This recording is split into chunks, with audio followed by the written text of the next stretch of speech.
Hey guys, and welcome back to another Spore creation video. For today's creation, we're going to be making Azuhuotl, the godlike Sphinx. This creation was requested by the patron and supporter OreLoki. One of the perks of becoming a patron is to redeem custom-made Spore creations, and depending on the pledge and support, ZBrush models as well. And for OreLoki's request, she has requested one of her own characters be made. This absolutely handsome devil, I must say. And in addition to this, I have to mention that this concept, the character, was in fact actually made by another artist altogether called Grimla. If you guys would like to check out Grimla's artwork as well, I'll happily provide a link for it in the video description down below.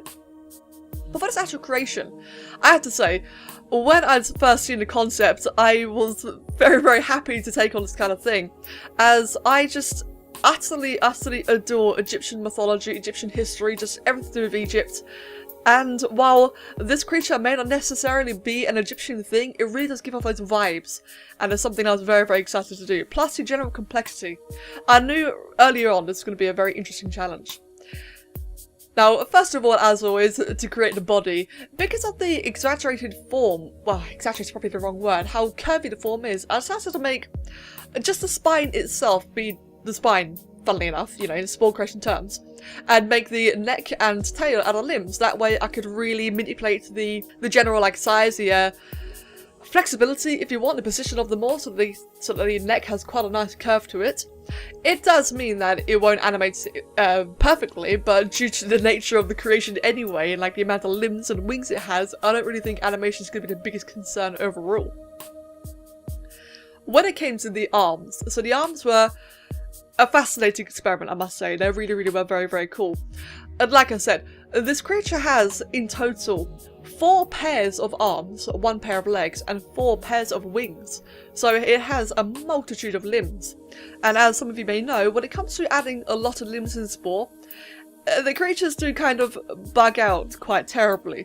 You have, when you have a lot of limbs happening and the creature begins to animate, what can happen, and it gets progressively worse the more limbs you add on, is the mesh will distort horribly. The skin will just have a massive graphical glitch. One that I'm pretty sure persists in the creature editor, or creature stage, I should say, or probably any of the stages for that matter. I've never actually tried it before, because obviously I do not like the glitch and therefore I get rid of it the moment I can. But what it means is that I can only have a limited amount of limbs. Not only that, but some of the limbs, particularly the arms on Azuhuotl here, were quite small, quite very petite. And as you guys can imagine, when it comes to a Spore creation, there are times where you just can't have, like, the limbs will always be of a certain size, minimum, therefore you can't really make them any smaller than, you know, the game allows, and they also have a tendency to look quite chunky. And another thing is that you can't bring the limbs too close to the spine, to the body. The game just doesn't allow it. You can't overlap these things. So it really does require me to really think much more creatively because of all these very major constraints. And when it came to the posture of the creature, that mattered quite a bit as well. I wanted to capture the posture available not only in the drawings and the artwork and the models. I had an amazing amount of references to make this with, so Loki, thank you very much for that. So to get the shape as well, the posture, again, just more and more restrictions, like mechanical restrictions for the creature. And in the end, the overall, just one simple solution to counter all of these problems, all of these limitations, was very simply using the Spore stacking mod. Very simply, get a couple of nail downs, use those nail downs. I had one large flat one, and one very thin pointed one attached to the flat one, stacked on top of it with the stacking mod. Gave the appearance of an arm, and then using a bunch of other texturous texturous parts and pieces, I was able to give off the illusion of fingers. And while it absolutely will not animate, it definitely cannot animate at all, these will be very rigid parts, they were just an amazing solution, a really awesome solution to making like all these lovely little petite arms all around the creature. And this kind of solution can also be used for other things like a T-Rex, for example. As many of you will know, when it comes to making a Tyrannosaurus Rex in Spore, the tiny arms are really hard to make tiny because, like I said, one, the limbs will only ever scale so small, and 2, you cannot bring the limbs too close to the body, and what kind of often happens to a lot of people making T-Rexes in Spore is the tiny little arms will be a bit chunkier than necessary, and they'll just awkwardly poke outwards, really rigid, really just wrong, overall very, very wrong. Whereas this trick here, like I said, it doesn't animate, it will not animate, but it is an awesome solution to getting those really tiny, precise pieces. A very rambled explanation for that, but I think it's necessary. I was really happy with this kind of solution. It's one that I really look forward to using significantly more often in the future. Now I've got the arms out of the way, the arms and the legs. I started working towards the head next, and the head I found really interesting. One, I was quite relieved, because the design of the head, or more like the face actually, was like basically a mask. I'm not sure if there's like a more accurate term to describe it, but it's basically just a nice white mask with a couple of black slits for the eyes and spots above the eyes. Very minimalistic, and I was, like I said, very glad for that, because I know already this creature will be very complicated, very complex in terms of parts in Spore. And even with the Freedom Hack, there's still only limits. There's still limits to these creations, provided I want them to animate, of course, and Loki specified she'd like to be able to play with this. So, for the mask, like I said, it's very nice and simple. I did not have to try and make an actual human face, because as a lot of you may know, making a human face in Spore is probably about one of the most challenging things you could do. Among there anyway, especially even with mods. So I was happy to see that kind of face. Next up, I was trying to get a bit of the fur going on. For the fur, I figured the textureless ethereal races would be the best choice for them.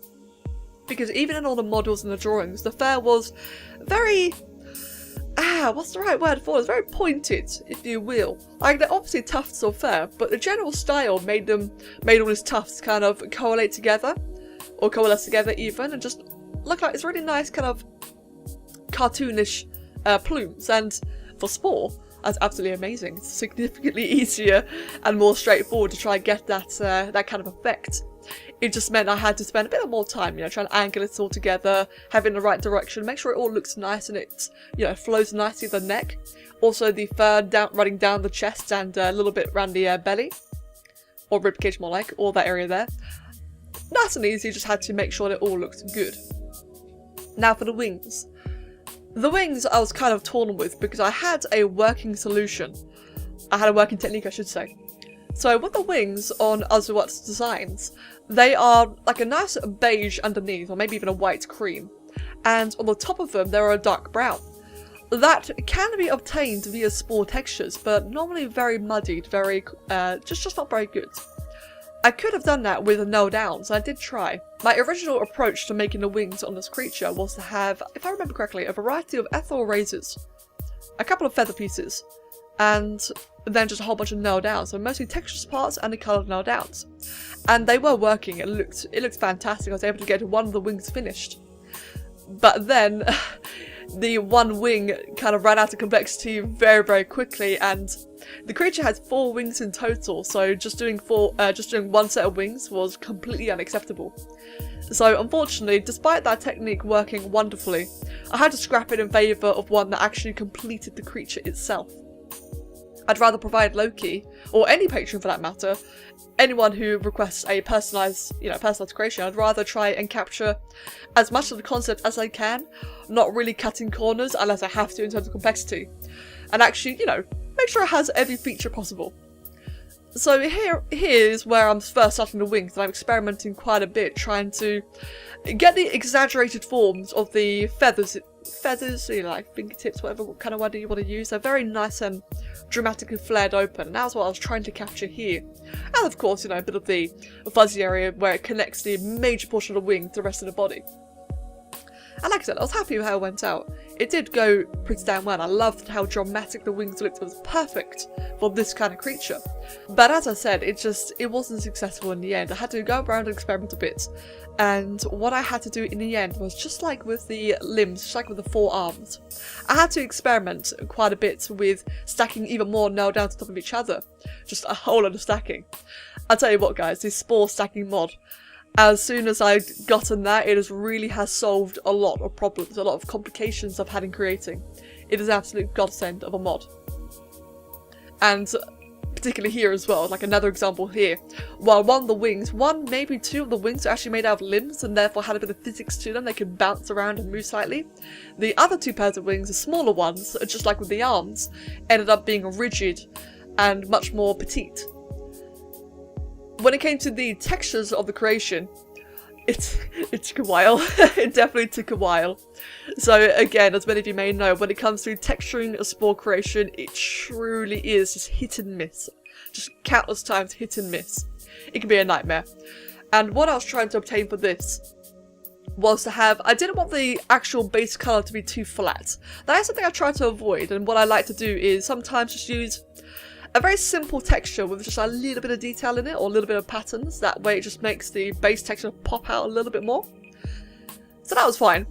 But it was trying to get a combination, a balance if you will, of some of the patterns and markings on Azuhuotl's body, along with the brown on top of the wings. I really felt like that the brown on top of the wings was important.